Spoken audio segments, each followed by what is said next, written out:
বর্তমান যে রাজনৈতিক পরিস্থিতি দেখতেছেন যে দেশে আমরা একটা ভয়ের পরিবেশ আবারও দেখতে পাচ্ছি। বিরোধী মতকে দমন পীড়ন করার পুরনো কায়দা আমরা এই সরকারের মধ্যে দেখতে পাচ্ছি। তো আমাদের আহ্বান থাকবে যে দেশের যেই পরিস্থিতি, বর্তমান অর্থনৈতিক পরিস্থিতি, সার্বিক রাজনৈতিক পরিস্থিতি থেকে আমাদের সবারই উচিত ছিল ঐক্যবদ্ধ থাকা। কিন্তু ঐক্যের ভিত্তিটা কি হবে? ঐক্যের ভিত্তিটা আমরা বলেছিলাম যদি সরকার জুলাই সনদ বাস্তবায়ন করে ফেলতো এতদিনে, সরকার বিচারের ব্যাপারে যদি সরকার কমিটেড হতো, সরকার যদি গুড গভর্নেন্স নিশ্চিত করতে পারত, আইন শৃঙ্খলার পরিবেশ ঠিক করতে পারত, আমরা কিন্তু সর্বাত্মকভাবে জাতীয় এই প্রশ্নগুলো সরকারকে সহযোগিতা করতে প্রস্তুত ছিলাম। ফলে এখনও আমরা এটাই বলবো, সবার জায়গা থেকেই দায়িত্বশীল আচরণ করা উচিত। কারণ আমাদের জাতীয় ঐক্যের জায়গাটা কিন্তু এখনও প্রয়োজন জুলাই গণ অভ্যুত্থানকে সফল করার জন্যই। আর দেশের যে অর্থনৈতিক রাজনৈতিক সংকট থেকে উত্তরণের জন্য আমাদের এটা প্রয়োজন। এখানে আপনারা শুনেছেন আমাদের প্রায় 9 জনের মতো শহীদ রয়েছে, যারা সনাতন ধর্ম অবলম্বী। হৃদয়চন্দ্র তরুয়া সহ রিয়া গোপ, রুদ্র সেন বা দীপ্ত দে সহ 9 জনের কথা আমরা শুনি। এবং নিঃসন্দেহে এই গণ অভ্যুত্থানে সকল সম্প্রদায়ের মানুষ, সকল ধর্মের মানুষ অংশ নিয়েছে, কাঁধে কাঁধ মিলিয়ে লড়াই করেছে। আমি যদি আমার বিশ্ববিদ্যালয়ের কথা বলি, আমরা যখন ঢাকা বিশ্ববিদ্যালয়ে আন্দোলনটা শুরু করি, জগন্নাথ হল থেকে কিন্তু প্রতিদিনই মিছিল এসে এই গণ অভ্যুত্থানে বা কোটা সংস্কার আন্দোলন যখন প্রাথমিক পর্যায়ে সে আন্দোলনে যুক্ত হয় তারা। ফলে এই আন্দোলনের প্রথম থেকেই যেই অসাম্প্রদায়িক চরিত্রটা ছিল, এবং আমরা যেই সরকারের বিরুদ্ধে, ফ্যাসিস্ট সরকারের বিরুদ্ধে আন্দোলন গড়ে তুলেছিলাম, সেই সরকারের কিন্তু একটা সংখ্যালঘু কার্ড দিয়ে তারা সবসময় একটা রাজনীতি করার চেষ্টা করতো বা একটা বিভাজন করার চেষ্টা করত। ধর্ম নিরপেক্ষতার নামে তারা সবসময় বোঝাতো যে তারা অসাম্প্রদায়িক বাংলা, তাদের কথিত অসাম্প্রদায়িক বাংলাদেশ, এবং তারা সংখ্যালঘু সম্প্রদায়ের পক্ষে এবং অন্য রাজনৈতিক দলগুলা সংখ্যালঘু কমিউনিটির বিরুদ্ধে। এবং একটা ভোট ব্যাংক আমরা দেখে এসেছি বা শুনে এসেছি যে তারা ভোটের আগে একটা প্রচারণা, একটা প্রোপাগান্ডা তৈরি করতো, একটা ভয় আতঙ্ক তৈরি করে সংখ্যালঘু সম্প্রদায়ের ভোট নেওয়ার চেষ্টা করত। তো এই নির্বাচনে আমরা এই কাছাকাছি ধরনের কৌশল আমরা দেখেছি। আমাদের জায়গা থেকে বক্তব্যটা থাকবে যে আমরা মনে করি যে সংখ্যালঘু সম্প্রদায়, যদি আমি বলি যারা মাইনরিটি কমিউনিটি আছে বাংলাদেশে, তাদের উচিত সকল রাজনৈতিক দলের সাথেই সমানভাবে সম্পর্ক রাখা, কোনো নির্দিষ্ট কোনো দলের পকেটে চলে না যাওয়া। এতে করে তারাই ক্ষতিগ্রস্ত হবে। কারণ একটা সম্প্রদায়কেও যদি দলীয়করণ করে ফেলা হয়, ওই দলের যত অপরাধ অপকর্ম থাকবে সরকারে বা সরকারের বাইরে থাকলেও, সেটা কিন্তু সেই কমিউনিটির প্রতিও চলে আসে এবং সমাজে একটা বিভাজন তৈরি করে। ফলে রাজনীতি বা ক্ষমতা, সরকার বা বিরোধী দল সমানভাবেই সকলের সাথে সম্প্রদায়গুলোর যোগাযোগ বা সম্পর্ক থাকা উচিত। একইভাবে রাজনৈতিক দলগুলোর ক্ষেত্রেও আমাদের সবারই উচিত যে বাংলাদেশের সকল সম্প্রদায়, ধর্ম, মতের সাথে যে সমানভাবে সম্পর্ক রাখা, তারা যাতে কোনোভাবেই অনিরাপদ বোধ তাদের ভিতরে না তৈরি হয়। কারণ আমরা দেখছি যে বাংলাদেশে, মানে এই পুরো দক্ষিণ এশিয়াতেই, বিশেষত ভারতে যে এই ধরনের সাম্প্রদায়িকতা তৈরি হচ্ছে গত কয়েক বছর ধরেই, এবং সেইখানে এনআরসি আইনের মাধ্যমে নাগরিকত্ব কেড়ে নেওয়া হলো মুসলমানদেরকে, সেখানকার দলিতদের উপর নির্যাতন করা হচ্ছে, খ্রিস্টানদের উপর নির্যাতন করা হচ্ছে। এবং এই পশ্চিমবঙ্গ ইলেকশনে বহু মুসলিমদেরকে ভোট দিতে দেওয়া হয় নাই, এখন তাদেরকে অবৈধ বাংলাদেশি বলে পুশিন করার চেষ্টা করা হচ্ছে।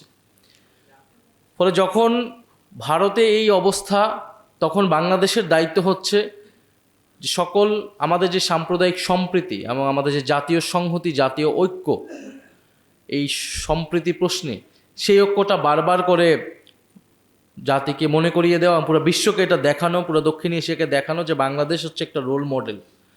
যে বাংলাদেশের সকল সম্প্রদায় আমরা একসাথে ঐক্যবদ্ধভাবে থাকতে পারি।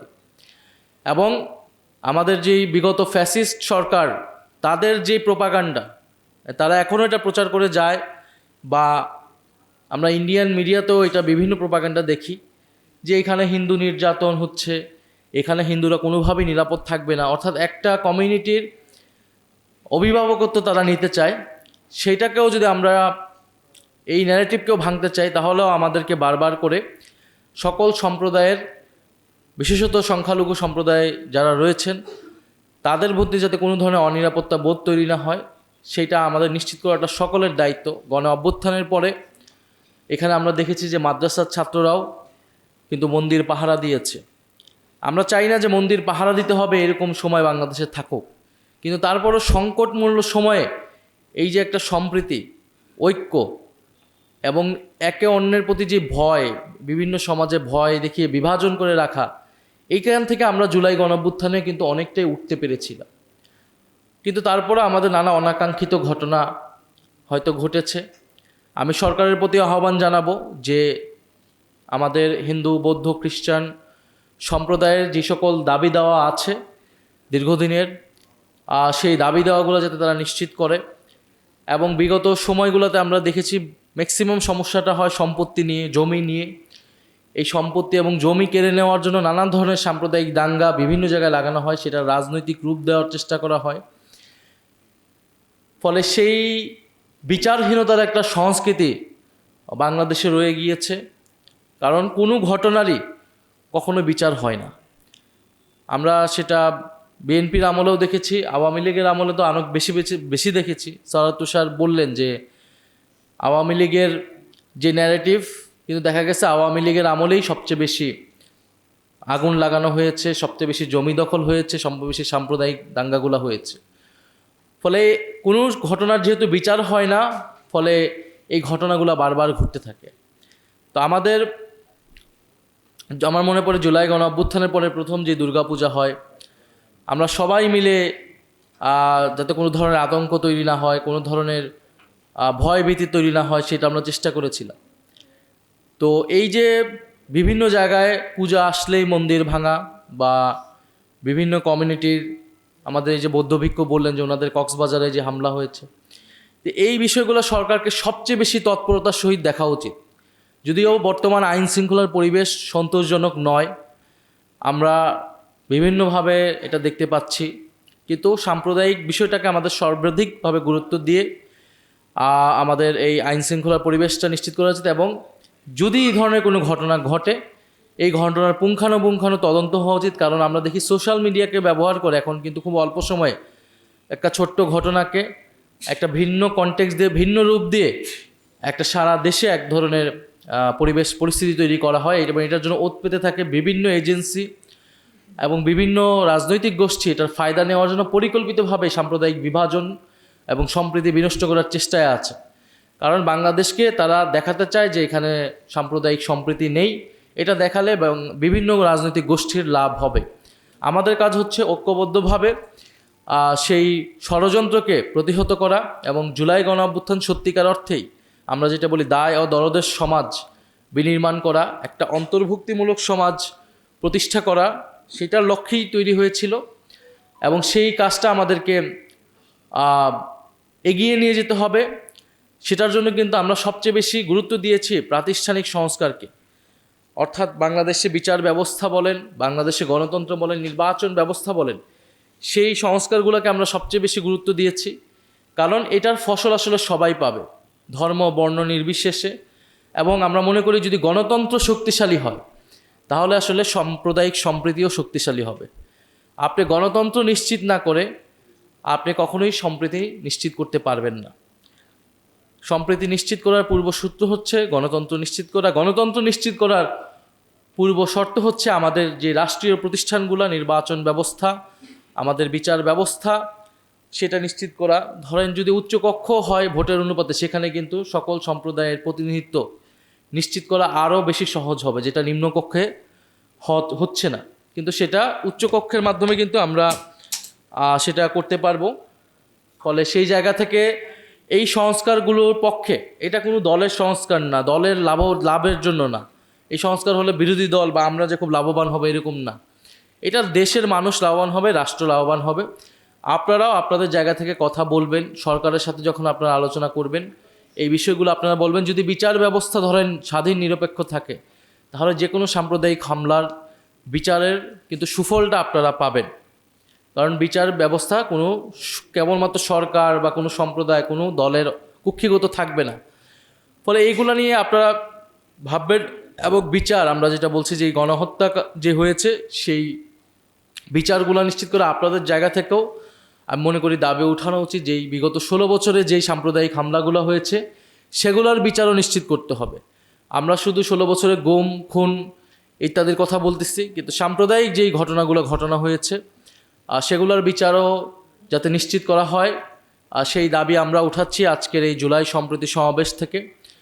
এবং আপনারা বর্তমান যে রাজনৈতিক পরিস্থিতি দেখতেছেন, যে দেশে আমরা একটা ভয়ের পরিবেশ আবারও দেখতে পাচ্ছি। বিরোধী মতকে দমন পীড়ন করার পুরনো কায়দা আমরা এই সরকারের মধ্যে দেখতে পাচ্ছি।